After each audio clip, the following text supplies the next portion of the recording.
بطول راجپوت گزشتہ 13 سال سے صحافت کے پیشے سے وابستہ ہیں۔ ان کے مطابق اپنے صحافتی سفر کے دوران مختلف نوعیت کی پابندیوں، سینسرشپ، دباؤ اور دھمکیوں کے باعث وہ کئی صحافتی ادارے بدلنے پر مجبور ہوئیں۔ آخرکار انہوں نے یوٹیوب کا پلیٹ فارم استعمال کرنے کا فیصلہ کیا۔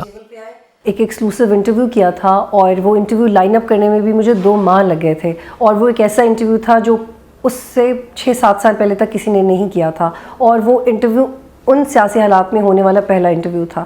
لیکن جب اس انٹرویو کے ایئر ہونے کا ٹائم آیا اور جب میں اپنی سٹوری فائل کری تھی تو انہوں نے کہا کہ ہم پہ پریشر ہے، ہم اس کو ایئر نہیں کر سکتے، تو وہ میرے لیے بہت زیادہ تکلیف دہ بھی تھا، اور میری کریئر کا وہ وقت تھا جب مجھے لٹرلی غصہ آیا تھا۔ تو اس وقت YouTube was the only source جس نے میرا وہ کام اسی طرح دکھایا جو جیسے میں نے کیا تھا۔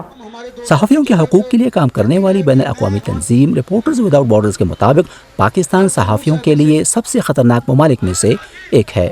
دارالحکومت اسلام آباد، جو کہ دوسرے شہروں کے مقابلے میں زیادہ محفوظ تصور کیا جاتا ہے، وہاں بھی صحافی محفوظ نہیں، اور صحافیوں کو جان سے مارنے اور ان پر تشدد کرنے کے کئی واقعات سامنے آئے ہیں۔ تاہم اکثر واقعات کی تحقیقات میں یا تو کوئی پیشرفت نہیں ہوئی یا ان کی سرے سے تحقیقات ہی شروع نہیں ہوئی۔ پاکستان میں صحافت اتنی چیلنجنگ ہو رہی ہے کہ ایک سینئر جرنلسٹ ہم ایک سیمینار میں تھے تو انہوں نے کہا کہ میں نہیں سجیسٹ کروں گا کہ کوئی جرنلزم میں آئے، اتنی چیلنجنگ ہو گئی ہے کہ ایک شخص جو خود 40 سال سے جرنلزم کر رہا ہے وہ یہ کہہ رہا ہے کہ میں اب سجیسٹ نہیں کروں گا کسی کو کہ وہ جرنلزم میں آئے، کہ اگر آپ کو مرنے کا شوق ہے تو آپ جرنلزم میں آ جائیں۔ فریڈم نیٹ ورک کے ایگزیکٹو ڈائریکٹر اقبال خٹک کا کہنا ہے کہ رواں سال پاکستان میں صحافیوں پر تشدد، ہلاکت، ہراساں کرنے اور دھمکیوں کے واقعات میں گزشتہ سال کے مقابلے میں کئی گنا اضافہ دیکھنے میں آیا ہے۔ ان کے مطابق پاکستانی حکومت کو آزادی صحافت کو ایک مکمل فریم ورک کے ساتھ دیکھنا ہوگا۔ اس وقت ہم دیکھ رہے ہیں کہ ریاستی اداروں کی جو فریم ورک ہے وہ آزاد صحافت میں یقین نہیں رکھنے والی ہے۔ وہ ایسی میڈیا چاہتے ہیں جو ان کا ایک رخ بتا سکے اور دوسرا رخ نہ بتا سکے، جس کو ہم پبلک ریلیشن کہتے ہیں۔ جو صحافی انویسٹیگیٹو صحافت کرنا چاہتا ہے، تحقیقاتی صحافت کرنا چاہتا ہے، جو آزاد صحافت کرنا چاہتا ہے، جو ایک دوسری رخ کو بھی دیکھنا چاہتا ہے اور بتانا چاہتا ہے، ان کے لیے بہت مشکل ہے صحافت پاکستان میں، اور یہ قسم کا جان لیوا پیشہ بن گیا ہے پاکستان جیسے ملک میں۔ جنوری کے مہینے میں ایف آئی اے نے صحافی شاہد اسلم کو سابق army chief general Qamar Javed Bajwa کے خاندان کے اثاثوں سے متعلق معلومات سامنے لانے کے الزام میں گرفتار کیا۔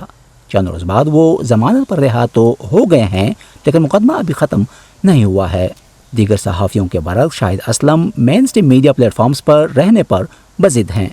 اس سارے واقعے کے بعد مجھے بھی بہت سے آپشن تھے کہ آپ چھوڑ کے تو چلے جاؤ، اپنی سیکیورٹی دیکھو، اپنی بیوی بچوں کا دیکھو، چھوڑ دو پروفیشن، آپ کہیں کسی اور ملک ادھر ادھر ہو جاؤ۔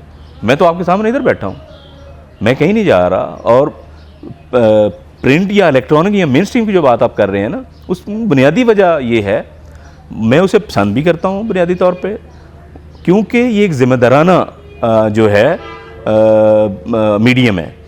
وہاں پہ سب ایڈیٹر ہے، ایڈیٹر ہے، پھر اوپر مالک ہے۔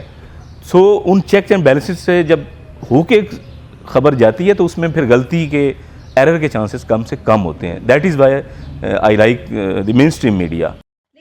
بطول راجپوت کے مطابق وہ ڈیجیٹل میڈیا کو مین اسٹریم میڈیا سے راہ فرار نہیں سمجھتی، اور اپنی پیشہ ورانہ سرگرمیاں جاری رکھنے کے لیے انہوں نے میڈیا کے ایک اور پلیٹ فارم کا انتخاب کر لیا ہے۔ ان کے مطابق ایسی تمام خبریں اور معلومات جو کوئی صحافی مین اسٹریم میڈیا پر نہیں دکھا سکتا، ان پلیٹ فارمز کے ذریعے عوام تک پہنچا سکتا ہے۔